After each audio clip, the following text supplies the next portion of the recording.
Thanksgiving, holiday restrictions in Pennsylvania, and what the coronavirus spike means for the housing market. Sarah and I break it down next on Tool Time.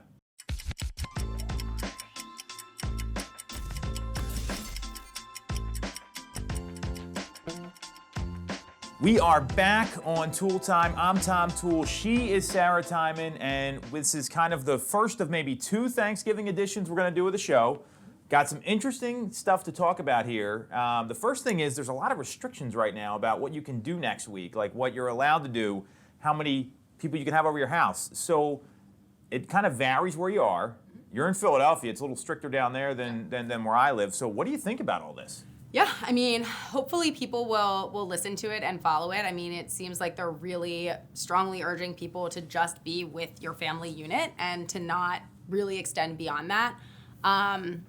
With people coming back from college, and it's really a strong likelihood that this could be a huge spreader. And with the way the numbers have been going up, hopefully people really do follow the guidelines. I mean, I don't know how they plan on enforcing them. I think it's going to be really up to like the individual to be like, this sucks. Like, I would love to be with my family and I'd love to like see people, but can't do it, you know? You bring up a good point. This is going to be tough to enforce. And I think you also brought up another point. Like, I don't know what these kids are supposed to do that are going away to college. Like, right. I don't know, you went away to school. They're getting a bad end of the deal all over the place. Well, all this fun stuff about college is kind of over. And you went to Clemson, I went to Syracuse, so they're big enough schools that we both traveled to go to. Like, I remember at Thanksgiving, you weren't allowed to stay in the dorms. Like, they threw you out. So I don't know now, if you're in a house or you're renting a place, it's a little different, but I don't know what some of these kids are supposed to do. And I just, like, are the police going to come, like, knock on the door and, like, see if you have, like, 10 or more people at your house? Right. Like, I don't understand how this is going to go down. So I get the caution. It makes sense. I know our families changed their plans dramatically, which you know, you don't want to see anyone get sick, and we don't want to be like a super spreader, right? Right. What are they going to do? Like, I don't. There's going to be some people that do it no matter what. So I don't. And I know they're blaming like Halloween parties for the spike. I don't really think that's the reason either. But like, how are people going to enforce this? I kind of think it's going to be something that isn't actually enforced. It's just very strongly urged, and hope that people listen. And I think there were also, I mean, a lot of schools have shut down, a lot of, so that's been a thing where I think they kind of know that a lot of people aren't going to listen. So they're doing what they can to try and minimize what this spreader event will be. But I think they're just really urging people to kind of think beyond the immediate, I want to see my family for Thanksgiving, which is hard. I mean, everybody wants to see their family for Thanksgiving. So it's just one of those, and in a year of like giving up so much, it's another thing they're asking to give up, but it's kind of like for the better good of everyone. You just have to do it. You're just gonna have to deal with it. I mean, this is like it's going to happen. I think the only positive I see here is that there was news today of like an AstraZeneca vaccine that would benefit elderly people. So that's a real problem. Moderna has one that's apparently like in the 90% effective range. Pfizer we talked about last week. So the positive here is that hopefully this is like the only time we have to do this. I think Christmas is going to be even worse because you got like Santa Claus coming to town and all these other things, and it's not going to be enforceable, to your point. And I think sometimes you just got to do the right thing and suck it up, and you know, that's what we're going to be doing, and we're just trying to make it as fun as possible for our kids in the meantime. I mean, it's more arts and crafts. Yeah. Fantastic. So I think that's what a lot of families are going to be doing. So, so you just run? Is it just you and Eric, or you guys run? Yeah, and then Lou Dog. Oh, and Lou Dog. All the big family things were canceled. So we're keeping it small and not too exciting this year. Yeah, I definitely bought a lot less food this year. That's for sure. Like, I'm like, all right, there's no way we're going to eat all this stuff. So no need to have like the 25-pound turkey. Sure. So, all right. So make the best of it. What can I say? I don't know what else to make of this here. So. You mentioned about the surge, and I thought that there was a pretty interesting article on Housing Wire that says, what does the surge in COVID cases mean for the housing market this winter? They had a really data analytical based take on this, which I liked. What did you think about all that, Sarah? Yeah, I mean, it was good. It kind of showed that while the surge of cases is definitely coming back, it's going to be fine. We just have to kind of forge through.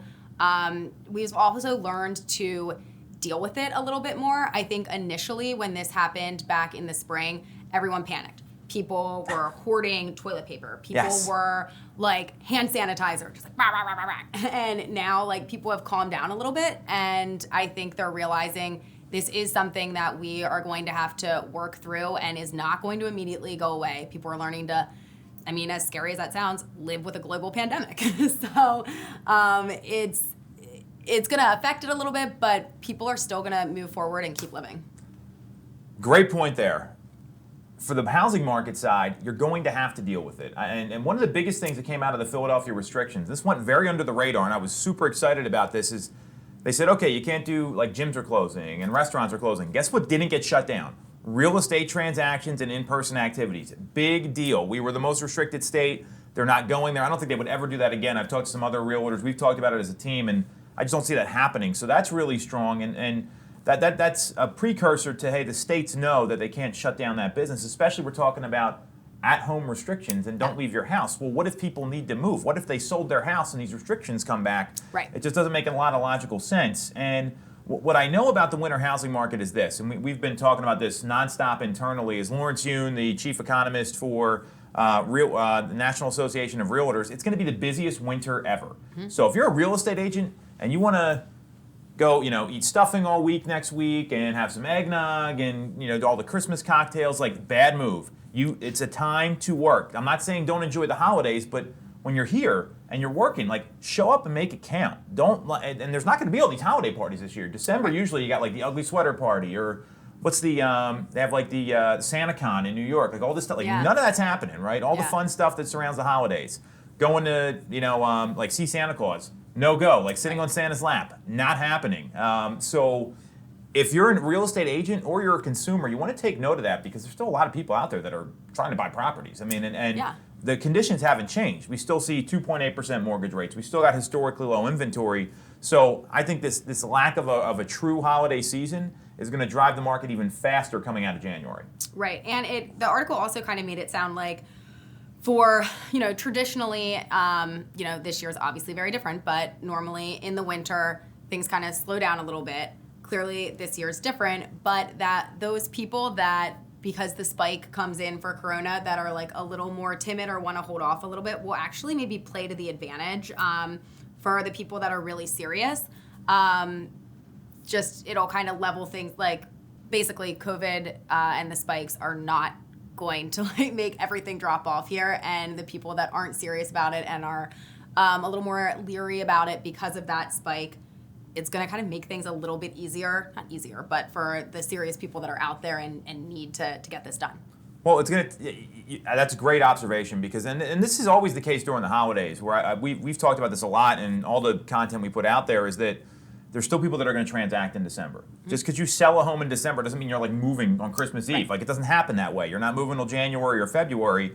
And if you were going to like look at competition level on for a buyer, because that's the biggest challenge right now, right? So let's say it's at a 10. Maybe it goes down to an 8, right? Yeah. Like, it's not gonna drop down that much, but what it's gonna do is make it the people that really need to be out there, that are gonna try to outmaneuver the market. I see the next 45 days or 40 days, whatever the numbers are, as a real opportunity to do that and still get a really low payment. Mm-hmm. And if you're a seller, well, anyone out there looking right now, I mean, they're buying a house. Yep. They are not messing around. Like, these people out there looking, it's not, hey, let me see all the inventory and we'll see how the spring goes and we want to move by the end of the year. No, these are the people that they want to move by the end of the year, and it's the end of November. So I think that's a really great observation on your part, that it's going to be easier than it has been. Not easier in general, but maybe than the past, like, 60, 90 days. And I think for those people who have been out for maybe a couple months here pretty seriously looking, they're getting a little bit frustrated. They're getting a little bit like, oh, maybe we just, like, hit the pause button until next year. I would say don't.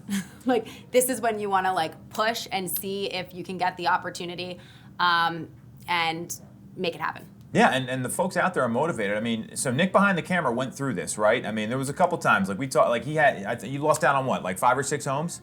7, right? So he knows better than me. And more importantly, he was looking at a really competitive market where a lot of buyers are looking. Like, he was looking in a downtown borough area, right around the average price point that we see in our marketplace. So of course that's tough, right? And he hung in there. He followed the lead of and the guidance and ended up finding a great place. And, I don't know if this is true or not, but he said this is way better than any other places we looked at, which I believe it is. The universe does work out that way, but that's a real life example of someone that works for a real estate team and still went through the same pain that today's home buyers are going through. So all this stuff here that Housing Wire is putting out, I love it. The way you communicated it, the way I communicated that, consumers need to hear this information. So if you're watching, take note, because there is opportunity out there, and it's going from like a 10 competitive level down to like an 8. Yeah. So we got some local business highlights. A lot of people don't want to cook these big meals this year, right? Like, I mean, have you ever cooked a Thanksgiving dinner?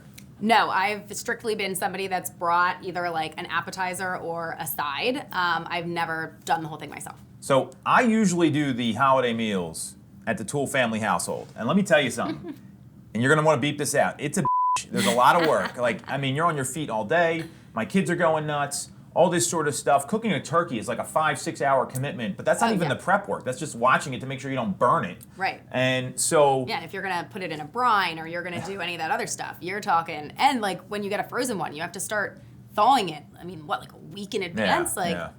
You have to put some forethought into the meal. Well, I buy fresh from the farmer's market, and we'll do it in the oven, which is some of the longer ways to cook it, but you really got to watch that. And like, you got to know your oven. Like, there's all these intricacies in there. The deep frying turkeys are very dangerous because you got like the peanut oil and all that. I've never had a deep fried turkey, but... Well, our family usually does it, but not this year. So maybe next year I'll bring some leftovers in, but it's not as good as like right on the spot. But like, you're brining it, all this stuff. So we wanted to highlight a couple places that are doing Thanksgiving to go, because these restaurants out there, they need our support. They've been taking it on the chin for the past 8-9 months. So Sarah, I know you had one that's right around the corner from you it's not quite a turkey, which is pretty interesting. So you want to share that? Yeah, so I liked this one. So first of all, this article I spent a lot of time on. There were some great restaurants and some great things that they were offering. But Fiore in Queen Village is doing a pardoned turkey, where so they're not actually doing a turkey. It was, I don't even know, what was it, a duck? It's a deboned duck stuffed with Cantonese cured seafood, nuts, herbs, and rice, along with 2 side vegetable orders, and it feeds 4 people for $120. I mean, I'm in for that any weekend. Right. So what I also thought was funny about a lot of these is they were offering, like, everybody's like, Thanksgiving is all about the sides. So some of them were even offering like all the sides and then like the turkey separately, that you didn't have to get all together in case that people just didn't really want the turkey. But I thought this was kind of a fun take on something different. And it reminded me a little bit, my sister lives up in Toronto, and one year we were up for Canadian Thanksgiving and we did the turducken, and that was super fun. So I was like, ooh, duck. It's like John Madden on like Thanksgiving Day when he's eating the turkey leg on the sideline. Well, usually it was the players, but the turducken is good. That's tough to cook because you got different meats in there. I tried that once and it didn't work out so well. So. Yeah.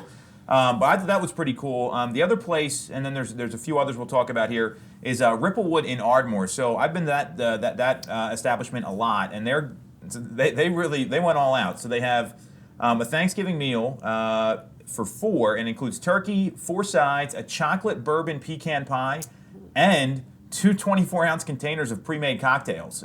So they want to give you the whole thing, because also, like, making a drink is kind of a pain. If you're cooking a whole turkey and then you have to do that, like, I get it. Like, Thanksgiving, people go a little overboard. It's like the ultimate cheat day if you're a health freak. So really, really cool. Highly recommend Ripplewood. And then you talked about DeBruno Brothers and Carlino's as well. So yeah, so DeBruno's did, they have quite the spread for appetizers and charcuterie. Would highly recommend that any time of the year, but what they were highlighting for Thanksgiving looked great. And High Street Bread, their bread is amazing, and they had something there about pre-cut cubes for a stuffing, and I am such a big stuffing fan. I love stuffing, so having the right bread and their bread for your stuffing, I feel like would just be a game changer. So love that. Bread is acceptable on Thanksgiving in my world, so that's really cool. And then Carlino's, they're in Westchester and Ardmore. I think DeBruno Brothers is at the Farmers Market in Suburban Square, and then they got a couple downtown locations. Carlino's does turkey, sides, whatever you want. You can get it all pre-ordered, and like a lot of this is like contactless pickup too, so you can like call them and they'll just like come out and drop it in your car. So a lot of great local businesses to support. If you're not doing the whole big holiday thing, great places to check out. We'll highlight them here in the video, and catch you guys next week.